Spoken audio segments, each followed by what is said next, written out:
Today, society often treats wisdom as a toolkit for personal success.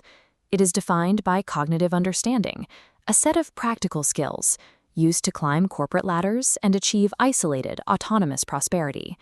But the Old Testament completely rejects this premise.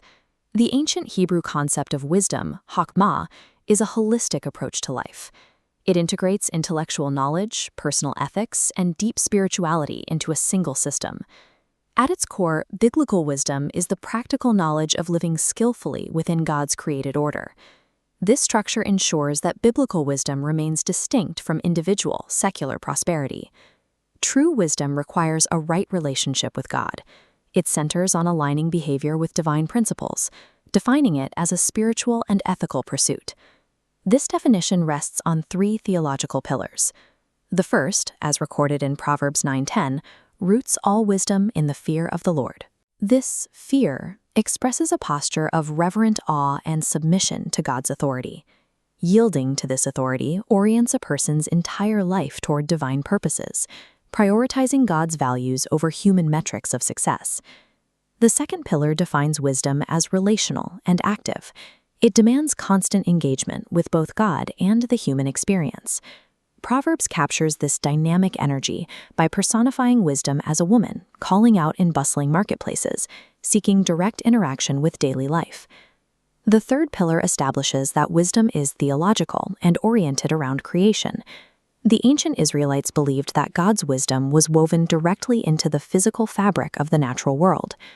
Together, these three pillars build a comprehensive worldview, where every aspect of practical living points back to the character and will of God.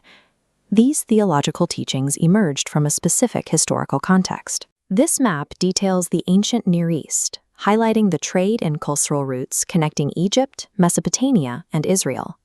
These paths facilitated a vast international wisdom movement. Along these routes, profound cross-cultural exchange occurred. Neighboring empires developed institutionalized scribal traditions, and in Egypt, a formal intellectual class emerged to record worldly observations. This produced specific points of literary contact. The Egyptian text, known as the Instructions of Amenemope, shares distinct structural parallels with Israelite writings. Further east, Mesopotamian scribes were concurrently developing their own collections of maxims and ethical instructions. Israelite wisdom shared the universal ancient values of surrounding nations, prioritizing order, justice, and practical prudence. While Israel utilized these international literary frameworks, they subverted them. By integrating monotheistic faith, the Israelites grounded all practical living strictly in the character of Yahweh. Within Israel's borders, this wisdom tradition originated as oral teachings passed down in agrarian family settings.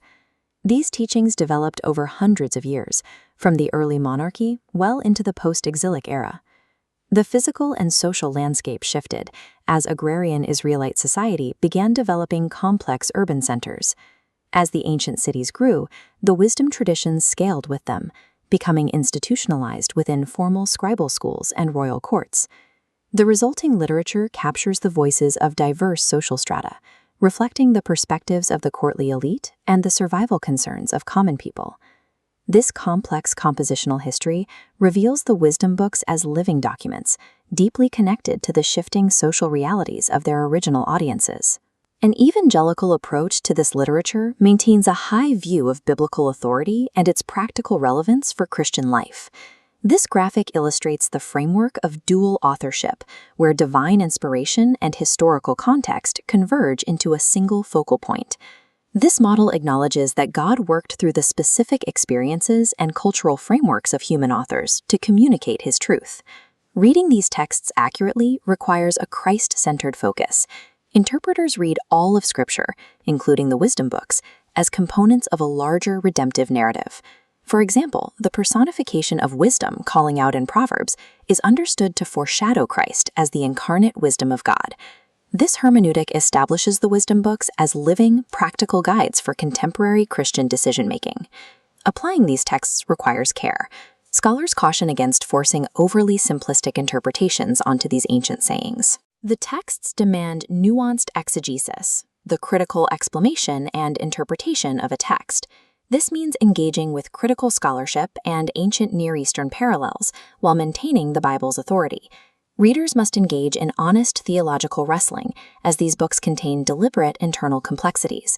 While Proverbs offers confident guidelines, other books introduce significant theological dissonance.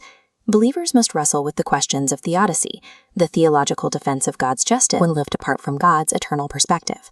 Texts like the Song of Songs also require readers to affirm both a literal celebration of human marriage and deep symbolic dimensions.